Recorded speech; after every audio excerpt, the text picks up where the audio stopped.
Hello students, welcome to modern institute of education. आज हम लोग क्लास 10 का राजनीतिक विज्ञान, जिसको हम लोग पॉलिटिकल साइंस के नाम से जानते हैं, उसको पढ़ने वाले हैं। ये हम लोग का पहला क्लास है, अध्याय 1 को पढ़ेंगे। ठीक है, इसका नाम है लोकतंत्र में सत्ता की साझेदारी, है ना। लोकतंत्र में सत्ता की साझेदारी, इसका क्या महत्व है, इसके बारे में हम लोग जानेंगे सबसे पहला, है ना। और ये सबसे इंपॉर्टेंट बात क्या, जो हम लोग इस चैप्टर का 5वां चैप्टर है इस किताब का, पॉलिटिकल साइंस का। तो इस चैप्टर जब ये किताब खत्म हो जाएगा तो हम लोग क्या करेंगे, इकोनॉमिक्स स्टार्ट करेंगे। इसलिए आप लोग का रूटीन में इकोनॉमिक्स नहीं दिया गया, तो घबराने का बात नहीं है, सब किताब होगा। ये वन शॉट है ना। इस वीडियो में हम लोग क्या सीखेंगे, समरी सीखेंगे, VVI objective, subjective 2 number 5 number वाला। तो पूरा लगभग A to Z चीज हम लोग इस चैप्टर से हम लोग जान जाएंगे। तो चलिए शुरुआत करते हैं। अध्याय 1 हम लोग का है लोकतंत्र में सत्ता की साझेदारी।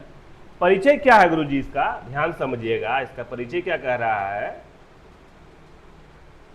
हाँ, परिचय कर रहा है, लोकतंत्र में सबसे बड़ा सिद्धांत है सभी को सत्ता में भागीदारी मिले। लोकतंत्र में क्या होता है, सबको एक जैसा भागीदारी मिले, मतलब सबको एक जैसा समान मिले। जैसे अगर आप कोई नौकरी करना चाहते हैं तो सबको मिले, है ना। कैसे, उसके लिए एक कंपटीशन एग्जाम होना चाहिए, है ना। वैसे ही होता है हम लोग का इंडिया में। इस अध्याय में हम सीखते हैं कि किस तरह सामाजिक विविधता जाति, धर्म, भाषा, लिंग लोकतंत्र को प्रभावित करती है। विभिन्न देशों बेल्जियम और श्रीलंका के उदाहरण से सत्ता बांटने का तरीका जानेंगे। देखिए, जैसे आप लोग जाति के आधार पर अगर मान लीजिए बोलेगा मुस्लिम को ही नौकरी मिलेगा, हिंदू को नहीं मिलेगा, इसमें क्या होगा, झगड़ा स्टार्ट हो जाएगा। तो सबको एक समान देखना होगा आपको। और इसी से क्या बोलता है, हम लोग का इंडिया जो है वो लोकतंत्र है, सबको एक समान देखता है। और यही डेमोक्रेसी हम लोग का, यहाँ पे कोई भी नेता बन सकता है, कोई भी कुछ भी कर सकता है, इसमें कोई रोक टोक करने वाला नहीं है। ठीक है, बेल्जियम का उदाहरण हम लोग देखते हैं क्या हुआ वहां पे, ध्यान समझिएगा। बेल्जियम का उदाहरण बहुत इंपॉर्टेंट है ना। पहला पॉइंट है, बेल्जियम यूरोप का एक छोटा देश है। कहाँ का देश है सर जी, यूरोप का एक छोटा देश है ना। यहाँ 2 बड़े समुदाय हैं, ठीक है, 2 बड़े समुदाय। जैसे हम लोग इंडिया में बहुत सारा समुदाय है, हिंदू, मुस्लिम, सिख, ईसाई, है ना, क्रिश्चियन, बहुत सारा। यहाँ 2 को था, फ्लेमिश डच भाषा बोलने वाले, उसका कितना आदमी था, 59% था। कितना प्रतिशत था बाबू रे, 59% था। अब फ्रेंच बोलने वाले 40% है। इसका मतलब डच बोलने वाला ज्यादा था, है या ना, और फ्रेंच बोलने वाला कम था। ठीक है, तो समस्या क्या हुआ वहां पे गुरुजी, फ्रेंच बोलने वाले लोग आर्थिक और राजनीतिक रूप से मजबूत थे। फ्रेंच जो बोलते थे, फ्रेंच बोलने वाले लोग आर्थिक और राजनीतिक रूप से मजबूत थे। डच भाषा बोलने वाले को लगता था कि उनके साथ भेदभाव हो रहा है। जो डच भाषा बोलने वाला था वो सोच रहा था क्या, जो फ्रेंच बोलने वाला था उसके पास पैसा था, सब कुछ था। डच भाषा जो बोल रहा था, वो लोग सोच रहा था कि हम लोग को वो फैसिलिटी नहीं मिल रहा है। तो वो क्या किया वहां पे गुरुजी साहब, देखिए यहाँ पे समाधान क्या हुआ वहां पे। जब ऐसा लगने लगा आदमी को तो क्या होने लगा, झगड़ा होने लगा। जो तुम उसके साथ में ज्यादा, जैसे अभी का एग्जांपल देख लीजिए, अभी नेपाल में क्या हो रहा है, अभी हाल फिलहाल एकदम पूरा वहां पे राष्ट्रपति को, शिक्षा मंत्री को दौड़ा के मार रहा है। क्यों मार रहा है, वहां पे क्या कर रहा था, नेता लोग अपना बेटा को क्या कर रहा था, लंदन में, अमेरिका में पढ़ा रहा था। एकदम कल परसों का, आज का बात कर रहे हैं हम, टुडे, कल आज का बात कर रहे हैं। तो क्या हुआ वहां पे, भेदभाव करने लगा। जो गरीब आदमी है उसको कोई सुविधा नहीं, जो अमीर है वो जाके लंदन में पढ़ रहा। तो क्या हुआ, उससे मारपीट स्टार्ट हो गया। अभी पूरा पीएम का घर को आग लगा दिया, पूरा एकदम सत्ता बदल गया। तो इसलिए लोकतंत्र में सत्ता का साझेदारी होना बहुत जरूरी है, सबको साथ में लेके चलना। थोड़ा सा भी भेदभाव कीजिएगा क्या हो जाएगा, आपसी में झगड़ा हो जाएगा। तो क्या हुआ वहां पे, समाधान क्या निकाला, फ्रेंच बोलने वाला, डच बोलने वाला, संविधान में सत्ता साझेदारी की व्यवस्था की गई। ठीक है, दोनों भाषाओं को समान मान्यता दी गई। दोनों भाषाओं क्या किया, सेम टू सेम बराबर मान्यता दिया, डच भाषा बोलने वाला और फ्रेंच भाषा बोलने वाला। जबकि डच भाषा बोलने वाला ज्यादा था, फ्रेंच भाषा बोलने वाला कम था। मगर फ्रेंच भाषा वाला ज्यादा पढ़ा लिखा, ज्यादा अमीर, सब कुछ हो गया। तो क्या डच भाषा बोलने लगा, उससे जलने लगा। वो लोग बोल रहे हैं क्या, जो हमको क्या बोला, उससे कम फैसिलिटी दे रहा है। इसलिए क्या किया वो लोग, वहां पे आंदोलन स्टार्ट कर दिया। तो फिर क्या हुआ, समाधान उसका क्या निकाला, जो संविधान में सत्ता की साझेदारी व्यवस्था की गई, दोनों भाषाओं को समान मान्यता दी गई, एकदम उसको जितना मिलेगा उसको इतना ही मिलेगा। ठीक है, दोनों को सेम दिया। दोनों समुदायों को सरकार और संसद में बराबर प्रतिनिधित्व मिला।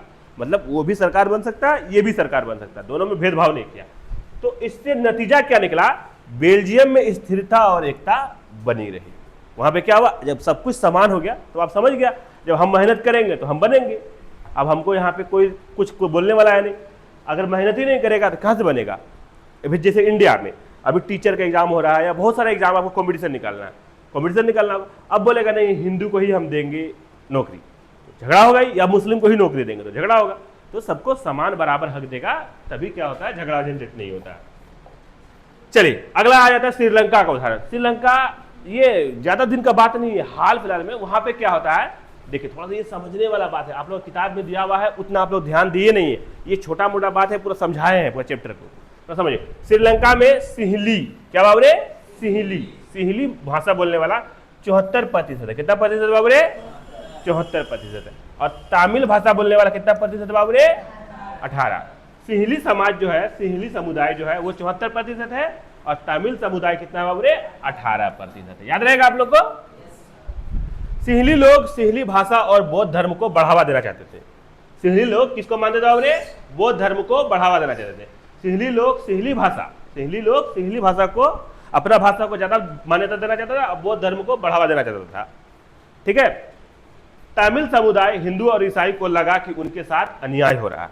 ठीक है, वो लोग जब बौद्ध धर्म को और सिंहली भाषा को जब सोचा जब हम लोग राष्ट्रीय स्तर पर लेकर आएंगे, बौद्ध धर्म को कुछ पूछबो नहीं किया, तो क्या हुआ, अन्याय उन लोग को लगा कि हम लोग के साथ में क्या हो रहा है, अन्याय हो रहा है। किसको, तमिल वाला को, है ना।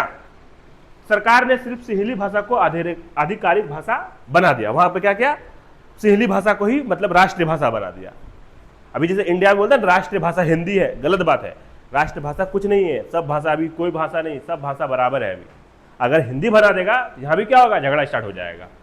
तमिल भाषा, तेलुगु भाषा बोलने वाला तमिलों के लिए शिक्षा, नौकरी, सम्मान पाना मुश्किल हो गया। जो तमिल था, अब राष्ट्रीय भाषा सिंहली बना दिया, अब तमिल पढ़ने वाला बच्चा कैसे सिंहली सीखेगा। उन लोग को क्या क्या, ना शिक्षा मिल पा रहा था, ना नौकरी मिल पा रहा था, ना सम्मान मिल पा रहा था, उसको इज्जत भी नहीं मिल पा रहा था। तो क्या हुआ, इसका नतीजा क्या निकला गुरुजी, नतीजा क्या निकला, तमिलों ने बराबरी और सम्मान की मांग की, आंदोलन का संघर्ष बढ़ गया। हाल फिलहाल का बात करें, पूरा भयंकर झगड़ा हुआ, पूरा एकदम पूरा जला दिया, एकदम देश को पूरा एकदम कर्फ्यू लगा कर रख दिया। एकदम हाल फिलहाल में इसका फिर से झगड़ा हुआ था। पहले बहुत दिन से झगड़ा चल रहा था, पर हाल फिलहाल में फिर श्रीलंका जाना बैंड हो गया था आदमी को। तमिलों ने बराबरी और सम्मान की मांग की, आंदोलन और संघर्ष बढ़ा, देश में गृह युद्ध हो गया। गृह युद्ध मतलब क्या होता है गुरुजी, अपना देश में अंदर अंदर मारपीट, लड़ाई झगड़ा स्टार्ट हो गया, जैसे अभी सेम टू सेम नेपाल में चल रहा है, गृह युद्ध चल रहा है। क्यों, क्योंकि वहां का नेता प्रशासन क्या कर रहा था, भेदभाव कर रहा था। इसीलिए क्या किया, वहां का आदमी, जहां जहां भेदभाव होगा तो आदमी जब तक बर्दाश्त कर पाता तभी तक बर्दाश्त करेगा। जब सब कोई साथ में आ जाएगा ना, मार के क्या है, नेता क्या है, क्या कुछ नहीं है, ये सब चीज है ना, आदमी के सामने निंदा कुछ नहीं। तो नेपाल में भी वही सेम टू सेम किया है ना, आप लोग देखिएगा नेपाल के बारे में, इसी चैप्टर से लोकतंत्र में सत्ता की साझेदारी के बारे से ही बोला। तो गृह युद्ध की स्थिति बनी, तो क्या होता है, झगड़ा होने से क्या होता है, देश का आर्थिक स्थिति कमजोर हो जाता है। सबसे पहला बात है, झगड़ा होगा, घर टूटेगा, कार टूटेगा, गाड़ी टूटेगा, काम काज बंद हो जाएगा, तो क्या होगा, देश में कमाई बंद हो जाएगा, तो क्या हो जाएगा, भूखे मरने लगेगा आदमी, है ना, गरीबी में आ जाएगा। इसलिए ये सब चीज अच्छा चीजें हैं, इसलिए समान लेके चलना चाहिए। लोकतंत्र में सत्ता की साझेदारी होना चाहिए। मतलब क्या, लोकतंत्र जो है, हम लोग का पूरा देश सबको बराबरी में है, और सत्ता मतलब जो प्रधानमंत्री, नौकरी वोकरी, सबको बराबर हिस्सा मिलना चाहिए। बराबर हिस्सा नहीं मिलेगा तो झगड़ा होगा, गृह युद्ध होगा ही होगा, है ना। समझ में आ रहा बाबू, इस लेसन से सीख क्या मिलता है हम लोग को, ये देखेंगे बाबू हम लोग, है ना। सीख हम लोग को ये इस लेसन से मिला, बेल्जियम और श्रीलंका से हमें यह सीख मिलती है कि सत्ता में साझेदारी ना हो तो देश में अशांति फैलती है। तो ना, सत्ता में अगर साझेदारी नहीं होगा तो क्या होगा, देश में गृह युद्ध हो जाएगा, मारपीट हो जाएगा, इसको ये मारेगा, उसको मारेगा। साझेदारी से शांति और स्थिरता बनी रहती है। साझेदारी से क्या बनी रहती है, शांति और स्थिरता बनी रहती है। तो लगभग आप लोग को समझने का इतना ही बात है, पूरा बड़ा बड़ा कहानी दिया हुआ, समझ में आया कि नहीं आया आपको ये बात, तो सत्ता का साझेदारी क्या होता है, समझ में आ गया ना, बोले हाँ या ना, समझ में आ गया। ठीक है, आ जाते हैं अब हम लोग गुरुजी साहब इस चैप्टर का जितना वीवीआई ऑब्जेक्टिव हम लोग एग्जाम में है। नहीं, रुक जाइए थोड़ा सा, रुक जाइए। सत्ता में साझेदारी के रूप, चलिए थोड़ा समझते हैं गुरुजी, इसको भी समझ लेते हैं। ठीक है, सत्ता में साझेदारी के रूप, फॉर्म्स ऑफ पावर शेयरिंग, है ना, सभी अंगों के बीच, हॉरिजॉन्टल, मतलब क्या बोल रहा है, सत्ता में साझेदारी कैसे हम लोग बनाएंगे। जितना भी समाज है, जितना भी धर्म है, सबको क्या करना है, एक समान देखना होगा। दूसरा क्या होगा, विधायिका, लॉ ऑफ मेकिंग, मतलब कोई भी कानून बनाते हैं तो सबको साथ में लेकर बनाइए।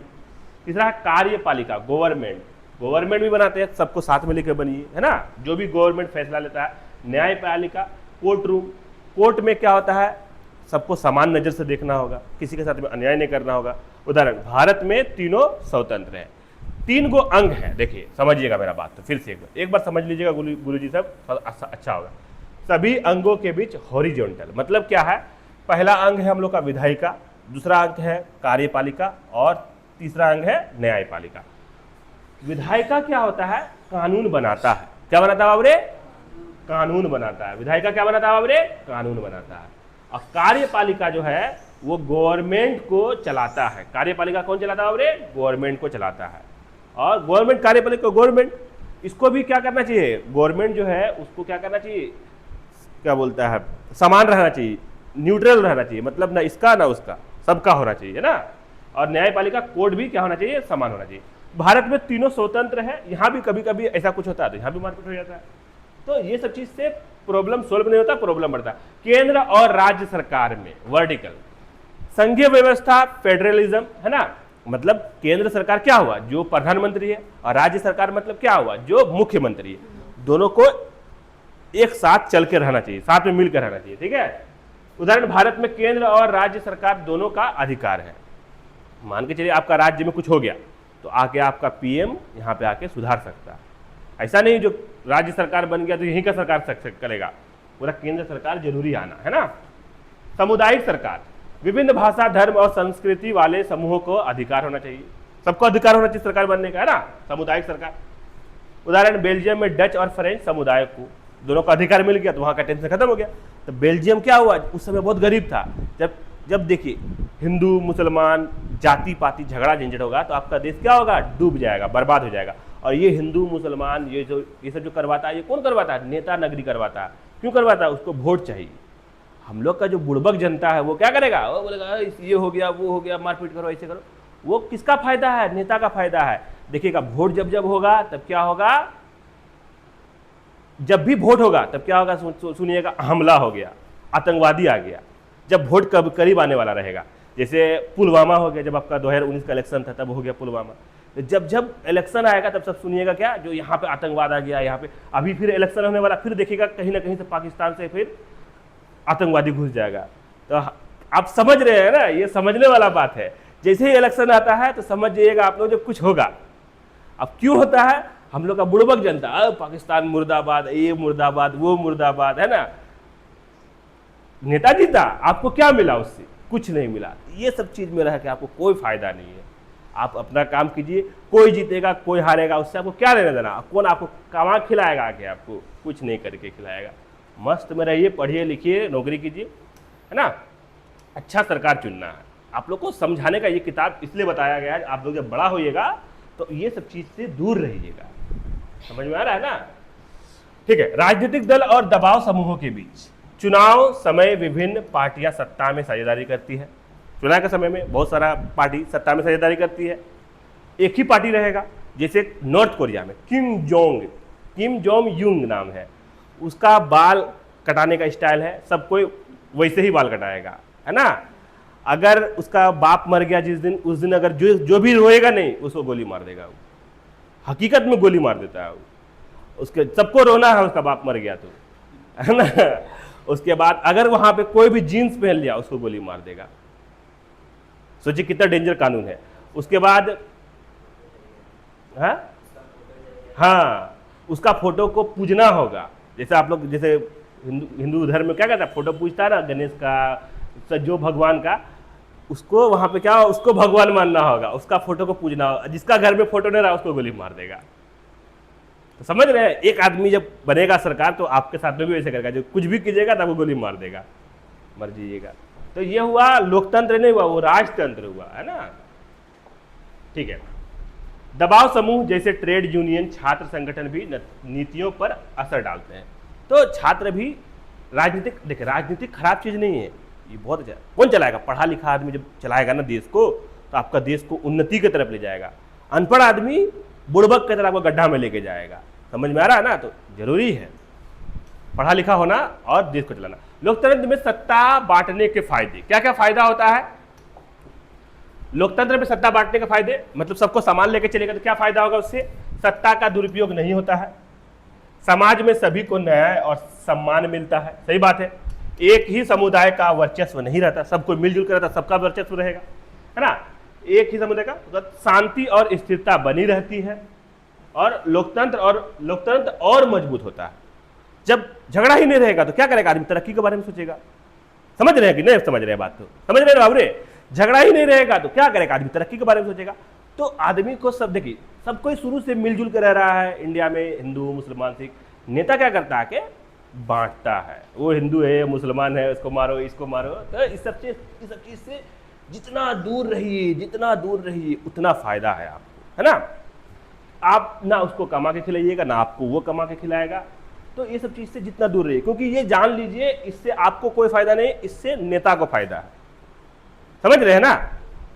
समझ में आ रहा है जो प्रिंस? ठीक है, चल अब लिखा हुआ क्या है यहाँ पे? ऑब्जेक्टिव। हम लोग का जो एग्जाम में ऑब्जेक्टिव आने वाला है, ध्यान समझेंगे। भारत में किस प्रकार का शासन तंत्र है? भारत में किस प्रकार का शासन तंत्र है बाबरे? तो लोकतंत्र है। यहाँ पे सबको समान नजर से देखा जाता है। ठीक है बाबरे, समझ में आ गया? ठीक है, अब क्या देखते हैं बाबू हम लोग यहाँ पे? भारत में संवाद का आधार क्या है? संवाद और संघवाद, एक ही स्तर की सरकार, दो या अधिक स्तर की सरकार, केवल केंद्र सरकार, केवल पंचायत। तो दो या अधिक स्तर की सरकार। संवाद का अर्थ क्या है? संघवाद का दो या अधिक स्तर की सरकार, सबको मिलजुल के चलाता है, मिला जुला के। क्षेत्रीय सत्ता बांट का उद्देश्य क्या है? तो सत्ता का विकेंद्रीय, डायरेक्ट सीधा सीधा मार देते हैं, सत्ता का समान विभाजन कर नियंत्रण रखना। ठीक है, बी नंबर हो जाएगा इसका आंसर। ठीक है, अगला देख लेते हैं हम लोग 5 नंबर। भारत का संविधान कब लागू हुआ? कब लागू हुआ था बाबरे? 26 जनवरी 1950 को लागू हुआ था संविधान। संविधान से ही माना था। अब संविधान को छेड़छाड़ करना नहीं चाहिए आदमी को, है ना। पहले क्या होता था जानता है? जैसे जो चमार जाति हुआ, जो छोटा जाति होता था, है ना, थोड़ा समझ लो जरा बात हो। इंडिया में क्या होता था पहले का जमाना में, जब संविधान लागू होने से पहले 26 जनवरी 1950 से पहले, मतलब तो क्या होता, जो बड़ा जाति जो हो गया, राजपूत हो गया या बहुत बड़ा जाति जो होता है, वो छोटा जाति को ना जूता का धूल के बराबर समझता था। उससे उसको जानता, जब चलता था तो उसके पीछे में झाड़ू बांधा के चलता था कि तुम चलोगे तो तुम्हारा जूता का निशान मिट जाना चाहिए। अगर बड़ा जाति का आदमी चौकी में बैठा हुआ है तो उसको जमीन में बैठना पड़ता था, उसके सामने नहीं बैठ सकता, है ना। अरे तुम लोग देखा भी होगा। उसके बाद छोटा जाति से बहुत भेदभाव करता, मंदिर घुसने नहीं देता था छोटा जाति वाला को, वो सिर्फ बड़ा जाति घुस सकता है। तो पहले क्या होता था, छोटा जाति बड़ा जाति वो होता था। उसके बाद क्या हुआ, धीरे धीरे हिंदू मुसलमान बढ़ गया।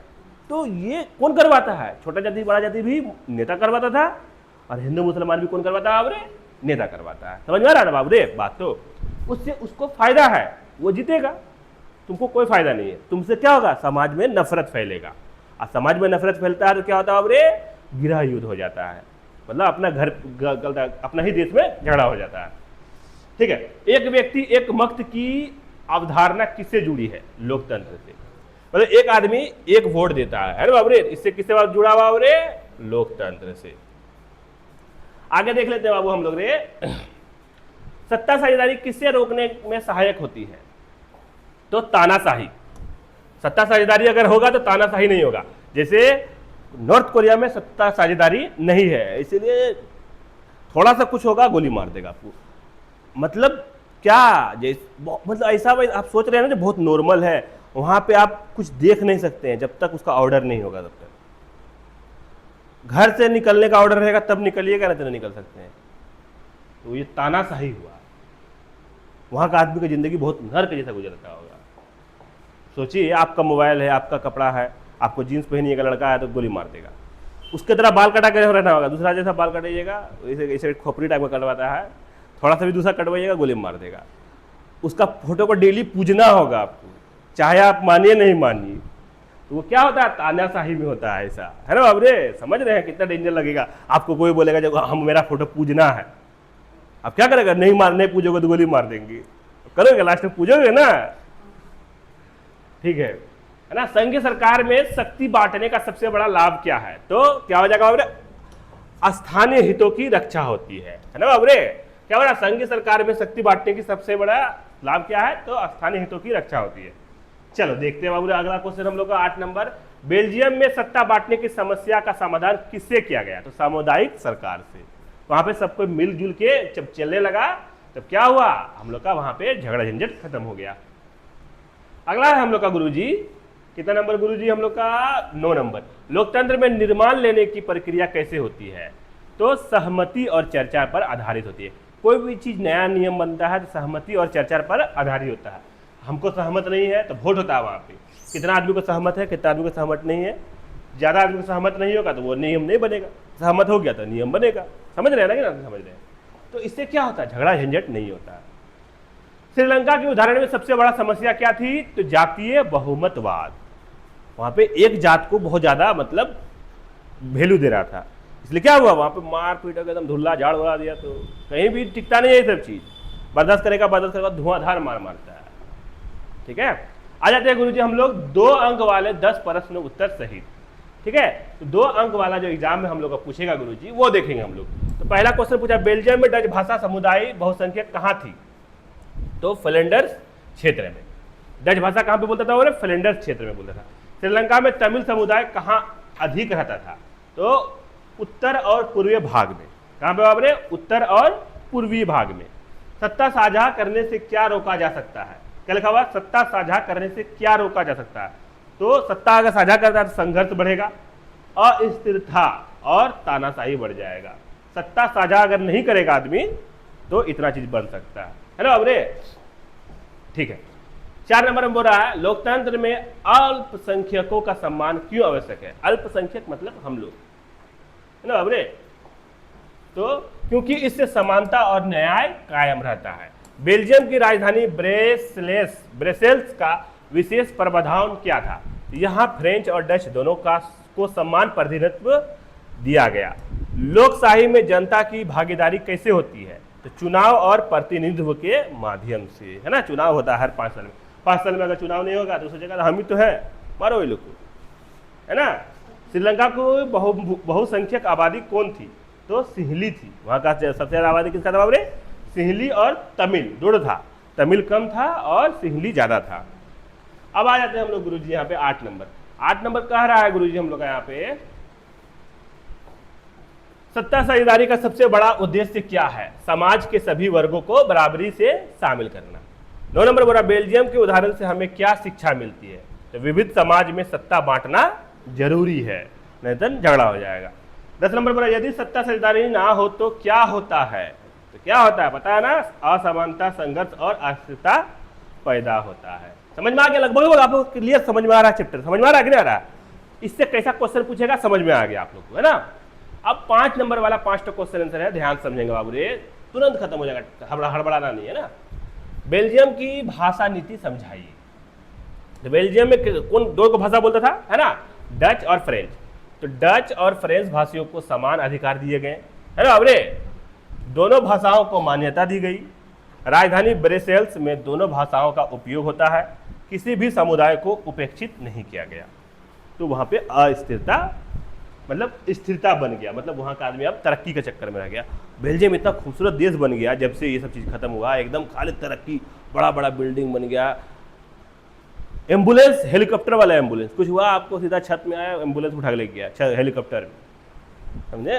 इंडिया में अभी होने में बहुत टाइम लग जाएगा बाबू, यहाँ तो अभी खाली हिंदू मुसलमान करने में ही टाइम लग जा रहा है बहुत ज़्यादा। ये सब भी जब यहाँ भी ये सब चीज़ खत्म हो जाएगा बाबू रे, तब ये भी तरक्की बहुत ज़्यादा करेगा। जो भी देश जाति के आधार पर हुआ है वो देश तरक्की नहीं कर पाएगा। जैसे अमेरिका, वहाँ सुने कभी जो वहाँ पे जाति है, वहाँ पे जाति फाती नहीं, जो भी जाति फाती किया सीधा मारेगा एकदम ना, मार के उधरे खत्म कर देगा, लतिया के बाहर कर देगा देशे से। यहाँ पे भाषण करता है ना, हम हिंदू हैं, हम मुसलमान हैं, हम ये हैं, हम वो है, मारेगा, दौड़ा के मारेगा वहाँ, है ना। वहाँ तुम जो है वो हो, तुम वहाँ अमेरिकन हो, बस इतना याद रखना है। वैसे यहाँ पे हिंदू मुसलमान नहीं, हम इंडियन हैं। हम लोग यहाँ पे इंडिया में क्या होता है, हम लोग का मुसलमान सब क्या करता है, इंडिया और पाकिस्तान का मैच होगा तो क्या करेगा, वो इंडिया का सपोर्ट करेगा। वो लोग को तो दौड़ा के मारना चाहिए, एकदम लतिया का मार के पाकिस्तान भेजना चाहिए। काहे भेजना चाहिए, तुम खा रहे हो इंडिया का, तुम रह रहे हो इंडिया का, गुण गाओगे पाकिस्तान का, गलत बात है। है ना, तो सबको लात मारना चाहिए एकदम, क्योंकि गलत बात है। तुम जिस देश में रह रहे हो उस देश को तुम कैसे खिलाफ हो सकते हो, है ना, गलत बात। ठीक है, श्रीलंका में संघर्ष के कारणों को लिखिए। तो सिंहली भाषा को आधिकारिक घोषित करना, बौद्ध धर्म को विशेष महत्व देना, तमिलों के साथ भेदभाव और नौकरियों और शिक्षा में असमानता। इसलिए क्या हुआ, श्रीलंका में वहां पे संघर्ष हो गया, मारपीट हो गया, है ना। अब जाके श्रीलंका भी सुधर गया। 2022-23 में मारपीट हुआ था, वहां पूरा देश को पूरा उजाड़ कर रख दिया था। बांग्लादेश जो होता है ना, बांग्लादेश, वहां की राजधानी थी हसीना कुछ नाम था, ऐसे कुछ था, वो भी ऐसे करती थी। बंगाली सबको ज्यादा मान्यता देती थी, और जो दूसरा भाषा बोलने वाला था वो लोग का मान्यता नहीं देती थी, और उसको भी मार कर इंडिया आ गई थी, दौड़ा के मारा था उसको भी चेंज कर दिया मार के। तो ज्यादा तानाशाही किसी का नहीं चलता है लोकतंत्र देश में, सबको बराबर दोगे हिस्सा तो सही रहेगा, तो मार के दौड़ा के मारेगा। क्षैतिज और ऊर्ध्वाधर सत्ता बांटने में अंतर बताइए बोल रहा है, ठीक है। तो क्षैतिज जो है ना बाबू रे, विधायिका, कार्यपालिका और न्यायपालिका में बांटना, ऊर्ध्वाधर केंद्र सरकार और राज्य सरकार में बांटना, ठीक है। आगे आ जाते हैं हम लोग 4 नंबर, लोकतंत्र में सत्ता बांटने का लाभ क्या है। बहुत लाभ है इसका, सत्ता अगर बांटता है, अगर सबको साथ में लेकर चलता है तो उसका बहुत सारा लाभ है। सभी को प्रतिनिधित्व मिलता है, सत्ता का दुरुपयोग नहीं होता है, समाज में शांति रहती है, लोकतंत्र स्थिरता और मजबूत बनता है, ठीक है बाबू रे। चलिए आ जाते हैं 5 नंबर, लास्ट क्वेश्चन हम लोग गुरुजी साहब। लास्ट क्वेश्चन कह रहा है गुरुजी हम लोग को, क्षैतिज सरकार की 3 संस्थाओं के बीच, क्षैतिज क्या होता है, सरकार के 3 संस्थाओं के बीच होता है। ऊर्ध्वाधर केंद्र वो राज्य सरकार के बीच होता है ना बाबू रे। और सामुदायिक सरकार भाषाई धार्मिक समुदायों के बीच होता है, और राजनीतिक दल, दबाव समूह और हित समूहों के बीच होता है। तो ये हम लोग का 5 नंबर यहाँ पे हम लोग का समाप्त होता है। देखिए पॉलिटिकल साइंस को इतना से समझाता नहीं है, समझा रहे हैं, ध्यान समझिएगा, क्योंकि कुछ है नहीं पॉलिटिकल साइंस में, झटका में खत्म हो जाएगा। तो यहाँ पे हम लोग क्या होता है, चैप्टर यहाँ पे द एंड होता है ना। तो हम लोग मिलते हैं इसके बाद वाला चैप्टर में बहुत जल्द, है ना। मन लगा के पढ़िए, ध्यान से पढ़िए, कुछ नहीं है, दुनिया चांद पे पहुंच गया, कल तक क्या क्या उखाड़ लिया। आप लोग छोटा मोटा चीज से डरते हैं, 100 में 100 लेके आना है, एग्जाम में 500 में 500 लाना है, एकदम बिहार टॉप करने का इरादा रखिए, एकदम आएगा, हंसने वाला बात नहीं, 100% आएगा। मेहनत कीजिए, फल आपको जरूर मिलेगा। आप जैसा मेहनत कीजिएगा सेम टू सेम आप लोग को फल मिलेगा। आप सोचिएगा दिन भर घूमेंगे, भाषण करेंगे और अब नंबर अच्छा आएगा, फेल कर जाइएगा, बाप माँ का नाम कट जाएगा, ठीक है। तो मन लगा के पढ़िए, मिलते हैं हम लोग बहुत जल्द इसके बाद वाला चैप्टर में, तब तक के लिए शुक्रिया।